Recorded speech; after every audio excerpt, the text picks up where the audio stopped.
నేడు సమాజంలో ఎన్నో సాధనలు ఉన్నప్పటికీ శ్రవణ మనన నిధిధ్యాసనలే అత్యంత ప్రాముఖ్యమైనటువంటి జ్ఞాన సాధనలు.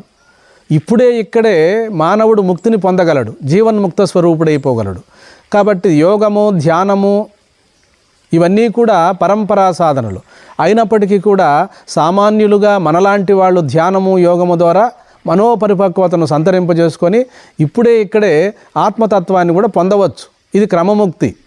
కానీ సద్యోముక్తి అనగా తాను దృక్కుస్వరూపుడే గాని దృశ్యము కాదు, తాను ఆత్మయే గాని అనాత్మ కాదు, తాను చైతన్యమే గాని జడము కాదని తెలుసుకొని ఆత్మానాత్మ విచారణ చేసుకొని ఇప్పుడే ఇక్కడే పరిపూర్ణ బ్రహ్మమాత్రుడై మిగిలి ఉండడమే జీవిత పరమావధి.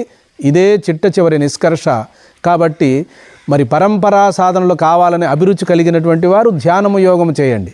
లేదు ఆత్మతత్వాన్ని విచారించాలనుకున్న వారు మరి బ్రహ్మాత్మైక్యత్వ విజ్ఞానములో ఆ పరబ్రహ్మము తానేనని చెప్పి అనుభవాన్ని తెచ్చుకోవడానికి మహావాక్యాలు విచారణ చేయండి. హరి ఓం.